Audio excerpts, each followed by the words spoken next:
But in addition to the global economy and the costs of that war hitting taxpayers in the pocketbook, one analyst telling the Center Square the military operations are costing taxpayers $1 billion a day. Brett Rowland reporting that Trump's already looking to boost military spending. Trump previously proposed a $1.5 trillion budget for the Department of War, a 60% increase over existing levels. And on Friday, the nation's largest defense contractors agreed to quadruple production of the exquisite class weaponry. That's according to the president posting on social media.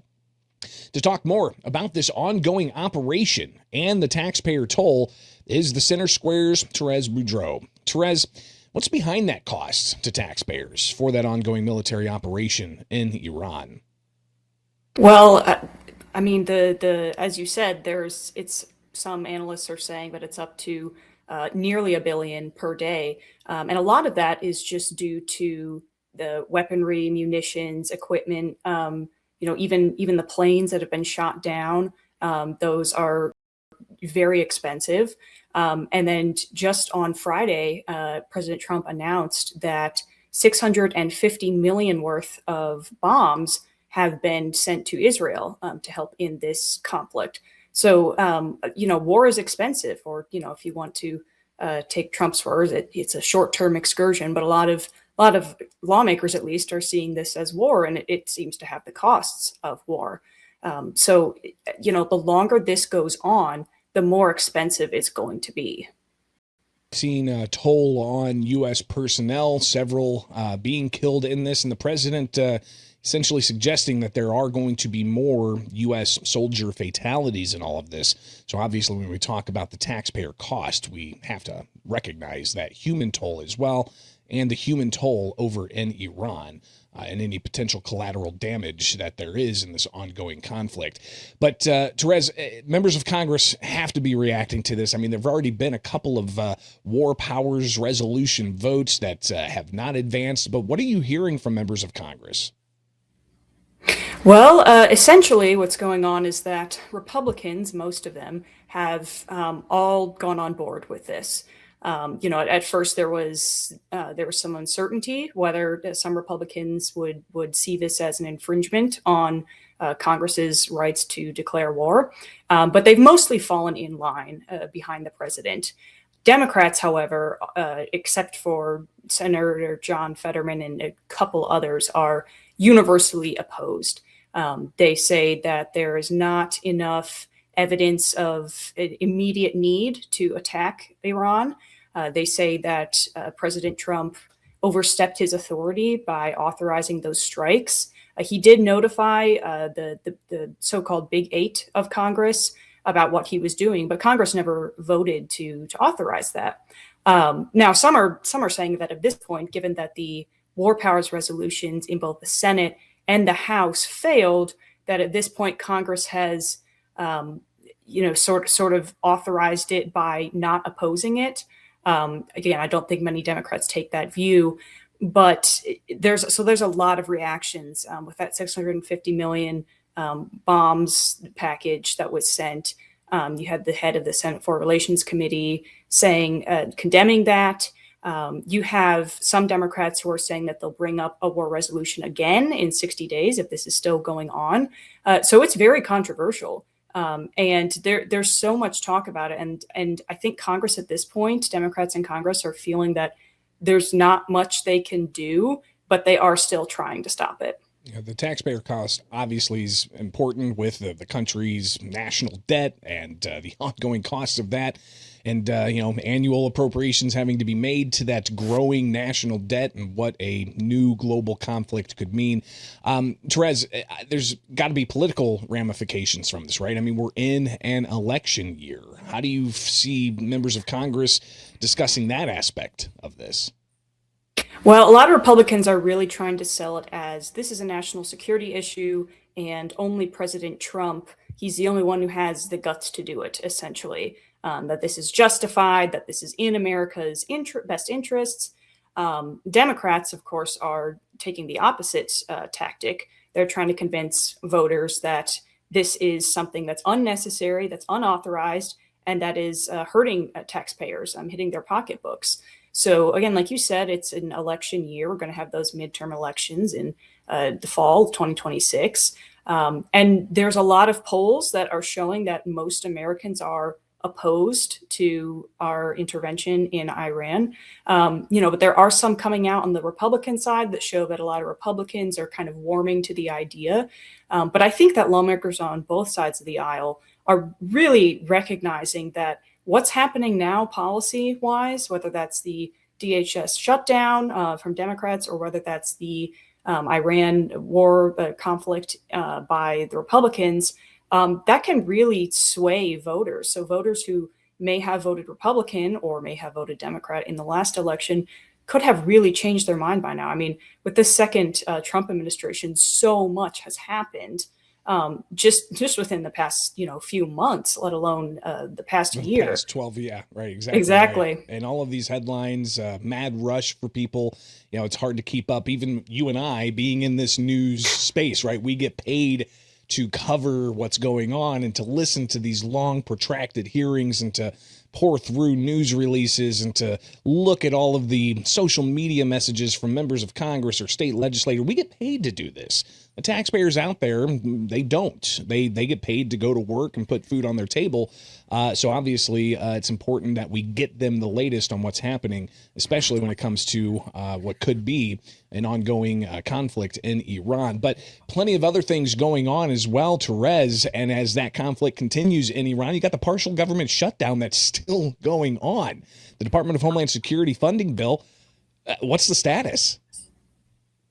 The status is that we are at the same place that we were 3 weeks ago when this happened. There's reports that there have been talks going on behind the scenes between the White House and Democrats.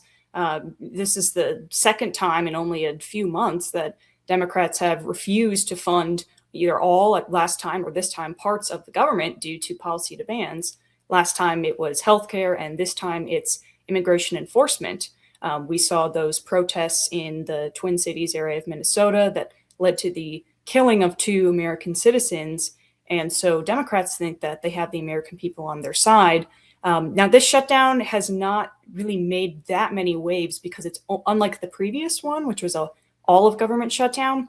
This is just of DHS and the agencies under that. But that doesn't just impact immigration and customs enforcement. In fact, ICE received $50 billion from the One Big Beautiful Bill that Republicans passed. And to put that in perspective, their funding in this last remaining appropriations bill, funding DHS, for the year would have been about $10 billion. So they are set, and they're not impacted by the shutdown at all, despite what Democrats are doing and despite what they say they're fighting for. But the agencies that are being impacted are FEMA, the Coast Guard, Secret Service, TSA, and they're still carrying out essential operations. But we're seeing actually recently what's happening with TSA starting to happen is what we had last time, where the agents who aren't getting paid are taking work off so that they can actually do some part-time jobs on the side so that they can still put food on the table. So we actually, today, we have Brett Rowland is going to be reporting at the Center Square on how TSA wait times have very much lengthened. There are some airports that are telling Americans to possibly wait up to 5 hours before their flights to budget that time. And you got to think, spring break's coming up. There's going to be a lot of people looking to, maybe get out of some northern parts of the country to find some sunshine and some waves in the southern part of the country. And best and most economical way to do that is to fly. And if there's going to be an ongoing crunch at airports, you could see the pressure mounting on members of Congress to act. And like you said, the last government shutdown, the much fuller government shutdown that happened at the tail end of last year, that lasted 41 days before that. 43, thank you. 43 days before that pressure started really compounding on members of Congress. Do you think that that's going to happen again here, especially if it's members of Congress who are finding delays at airports to get back and forth between Washington, D.C. and their home district? So right now, Democrats are saying that they will not fold. They've been saying that for the past few weeks.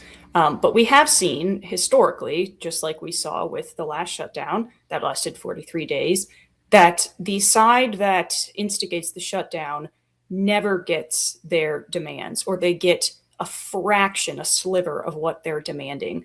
And so the shutdown has to end sometime, right? I mean, we'll see how long that is. So no matter what Democrats say, it has to end. And from all the White House is saying, it's not going to end completely on Democrats' terms. They might get a couple of the demands that they're making for reforms to immigration enforcement, but some of the things that they're very much demanding, for instance, having agents get extra warrants, a judicial warrant, on top of an immigration court warrant in order to enter private property, or to have them agents display ID. Those Republicans in the White House are very much hard nose on. But Democrats are saying they're not going to fold until they get all of their demands, which we reported on in the center square what those are. So, it's hard to predict how long it will last. But, the cynical view is that when members of Congress start really feeling the impacts, maybe enough will fold. But we really don't know. And, it's been 3 weeks already. Hopefully this will not turn into another 43-day shutdown. But it really depends. We have a very partisan Congress, and there's a lot going on right now. And you got to also work in the question that members of the Senate are going to have to take up soon, and that's Kristi Noem's replacement, Markwayne Mullin. How do you think that's going to play into all of this? Well, Democrats' response has been essentially, that's a good first step, but that's not going to sway us. It's quite possible that when this shutdown does end, it ends similar to how the previous one did, where you have just enough Senate Democrats who say that, okay, we have enough partial assurances to where we get a little bit of our demands, or we've seen a little bit of movement. So at this point, we're just going to help Republicans open up the government because the benefits of doing that are better than what we're experiencing right now. So again, it's hard to predict, but I think American people are hoping it's not going to take much longer. And we know that you guys and the Washington, D.C. team are going to be on top of it at thecentersquare.com. Therese, one final thing, a big issue for taxpayers, a big issue for farmers is the Farm Bill. As you've reported at thecentersquare.com, some changes possible, but what, if any, are expected to be in that updated Farm Bill? So that Farm Bill, it's going to be the first time, if this passes, in 8 years that Congress has passed one. So normally these cover about 5 years. They've just kind of been extending the previous one. So this is something that farmers and other stakeholders really want to happen. The Farm Bill covers so many things. It covers crop insurance. It covers SNAP, although this one covers a bit less of that due to SNAP being addressed in the one big beautiful bill. It covers, different loans that farmers get. It covers rural energy and hospital and water programs. There's so much that's covered in it. So we don't have an official estimate from the Congressional Budget Office yet, but the House Agricultural Chairman said in a markup of that bill that it includes about $1.3 trillion worth of policies. So it's very high stakes. Some of the changes that we might see if this passes, which Democrats are very much against, include there are some things that would decrease regulations on PFAS chemicals, that would shield corporations in many cases from lawsuits over pesticides, personal injury lawsuits, by standardizing the safety labeling of those pesticides kind of at a federal level. Again, there's more reporting on that, the center square. And then there's also another thing Democrats don't like, and it would limit federal investments in solar, so-called solar farms on farmland and forest land.